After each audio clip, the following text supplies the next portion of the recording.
বাংলাদেশের ইতিহাসে সুপ্রিম কোর্টে প্রথম সাঁওতাল জনগোষ্ঠীর আইনজীবী হলেন প্রভাত টুডু। প্রভাত টুডুর জন্ম উত্তর বাংলাদেশ সীমান্তবর্তী জেলা চাঁপাইনবাবগঞ্জের প্রত্যন্ত গ্রাম জলাহারে। 7 ভাই বোনের মধ্যে প্রভাত টুডু সবার ছোট। ছোটবেলা থেকেই পড়াশোনার পাশাপাশি ভালো ফুটবলার ছিলেন প্রভাত। বাংলাদেশের প্রথম সাঁওতাল জনগোষ্ঠীর আইনজীবী প্রভাত টুডুকে নিয়ে দেখুন বিশেষ প্রতিবেদন। বাংলাদেশ সুপ্রিম কোর্টের প্রথম সাঁওতাল আইনজীবী প্রভাত টুডু 2018 সালে ঢাকা আইনজীবী সমিতির সদস্য হন প্রভাত টুডু। 7 ভাই বোনের মধ্যে সবার ছোট ছিলেন প্রভাত। বাংলাদেশের উত্তরের একেবারে সীমান্তবর্তী জেলা চাঁপাইনবাবগঞ্জের একটি প্রত্যন্ত গ্রাম জলাহার। এই প্রত্যন্ত কাদা মাখা মেঠো পথ দিয়ে যাওয়া জলাহার গ্রামেই 1985 খ্রিস্টাব্দে শ্যাম টুডু ও রাজবালা মুর্মুর পরিবারে জন্মগ্রহণ করেন প্রভাত টুডু। 7 ভাই বোনের মধ্যে প্রভাত টুডু সবার ছোট। ছোট থেকেই দুরন্তপনা প্রভাত টুডু অধিকার বঞ্চিত মানুষদের জন্য কথা বলেন।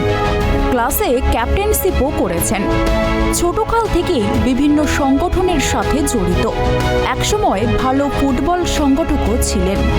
এভেন নামে বিভিন্ন স্থানে ফুটবল টুর্নামেন্ট আয়োজনের প্রধান কর্তাও ছিলেন। 2000 সালে ম্যাট্রিক পাশ করার পর মারাত্মক রোড অ্যাক্সিডেন্টে তার ডান হাত ভেঙে যায় এবং মাথায় প্রচণ্ড আঘাতে পড়াশোনা বন্ধ রাখতে হয়। সুস্থ হয়ে পরবর্তীতে এইচএসসি ও নটর ডেম কলেজ থেকে ডিগ্রি এবং সরকারি বাংলা কলেজ থেকে সমাজকর্মে মাস্টার্স সম্পন্ন করেন। কিন্তু প্রভাত টুডুর আইনজীবী হওয়ার প্রবল ইচ্ছে। কিভাবে আইনজীবী হতে হয়, কি পড়লে আইনজীবী হওয়া যায় তা তার জানা নেই। তাই সে দুঃখ করে বলে, আমি এমন কাউকে পাইনি যিনি আমাকে পরামর্শ দেবেন কিভাবে আইনজীবী হওয়া যায়। আমি যখন নিজে নিজে জানলাম আইনজীবী হওয়ার পথ, তখন 2012 সালে ড্যাফোডিল ইন্টারন্যাশনাল ইউনিভার্সিটিতে ভর্তি হই এবং 2014 সালে এলএলবি ও 2016 সালে এলএলএম সম্পন্ন করি। জলাহার গ্রামে জন্মগ্রহণ করি। 7 ভাই বোনের মধ্যে আমি সবার ছোট। আমার বাবা শ্যাম টুডু এবং মা রাজবালা মুর্মু। আমার শৈশবকাল গ্রামে কেটেছে। পরবর্তীতে আমি যখন ম্যাট্রিক পাস করি, ইন্টারমিডিয়েট পাস করে ঢাকায় চলে আসি এবং ঢাকায় নটর ডেম কলেজে পড়ি।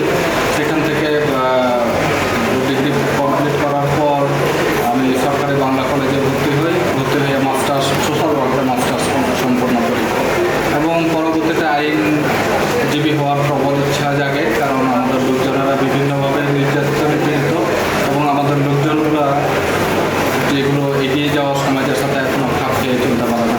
এই ইচ্ছা থেকে আমি আইনজীবী হওয়ার প্রবল ইচ্ছা পোষণ করি এবং আমি লতে 2012 সালে ভর্তি হই ডক্টর ইন্টারন্যাশনাল ইউনিভার্সিটিতে এবং 2016 সালে মাস্টার্স অফ ল কমপ্লিট করি এবং 2018 সালে লোয়ার কোর্টে আইনজীবী হিসেবে অন্তর্ভুক্ত হয়ে আমি গত যে 2023 সালের সুপ্রিম কোর্টের পরীক্ষায় আমি উত্তীর্ণ হই এবং বাংলাদেশে আদিবাসী সাঁওতাল পিপুলদের মধ্যে সর্বপ্রথম আইনজীবী হওয়ার গৌরব অর্জন করি এবং আমি খুব খুশি। আমি আপনাদের আশীর্বাদ কামনা করি। সেই সাথে বলতে চাই যে আমাদের সাঁওতাল সমাজে অনেক লোকজনেরা এখনও তাদের অধিকার সম্পর্কে সচেতন নয়। আমাদের ভূমি অধিকার রয়েছে, আমাদের নিজের বাঁচার অধিকার রয়েছে।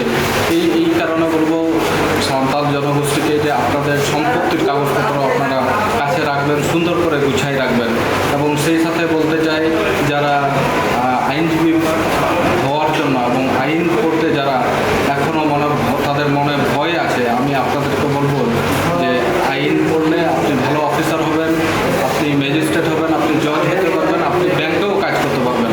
এই কারণে আইন পড়ে আপনার এই কথাটা, আপনার এই পড়াটা কখনো শেষ হবে না। আমি উৎসাহ দিতে চাই আদিবাসী এবং সাঁওতাল জনগোষ্ঠীর যারা লেখাপড়া করছেন, আপনারা আইন পড়েন। আইন পড়লে আপনাদের অধিকার সম্পর্কে সচেতন হবেন এবং আপনাদের অধিকার সম্পর্কে আপনারা কথা বলতে পারবেন। 2017 সালে আয়কর আইনজীবী হিসাবে জাতীয় রাজস্ব বোর্ডের পরীক্ষায় অংশ নেয় প্রভাত টুডু। সালে আইনজীবী হিসাবে অন্তর্ভুক্ত হয়ে ঢাকা আইনজীবী সমিতির সদস্য হন। এরপর নিম্ন আদালতে ওকালতি করতে করতে মহামান্য সুপ্রিম কোর্টের আইনজীবী জেড.আই. খান পান্নার তত্ত্বাবধানে জুনিয়রশিপ নিয়ে সুপ্রিম কোর্টে প্র্যাকটিস শুরু করেন। হাইকোর্ট বিভাগে প্র্যাকটিসের অনুমতি পরীক্ষায় সফল হয়ে 2023 সালে প্রভাত টুডু হয়ে ওঠেন সুপ্রিম কোর্টের আইনজীবী। তিনি বাংলাদেশের ইতিহাসে সুপ্রিম কোর্টে সাঁওতাল জনগোষ্ঠীর মধ্য হতে প্রথম আইনজীবী। তিনি জানান, আমি নিপীড়িত, নির্যাতিত, অধিকার বঞ্চিত মানুষের জন্য কাজ করতে চাই। যারা গরিব, অর্থের অভাবে আদালতে যেতে পারছেন না, তাদের জন্য কাজ করতে চাই। ওকালতির পাশাপাশি সমাজের বিভিন্ন কাজে তিনি জড়িত রয়েছেন। তিনি 2012 খ্রিস্টাব্দে উত্তরবঙ্গ আদিবাসী ফোরামের সাধারণ সম্পাদক হিসাবে নির্বাচিত হন এবং বর্তমান পর্যন্ত দায়িত্ব পালন করছেন। তিনি তার সকল শুভানুধ্যায়ী ও পরিচিত জনদের কাছে দোয়া চেয়েছেন। বাংলাদেশ থেকে প্রদীপ হেমব্রমের রিপোর্ট, ট্রাইব টিভি।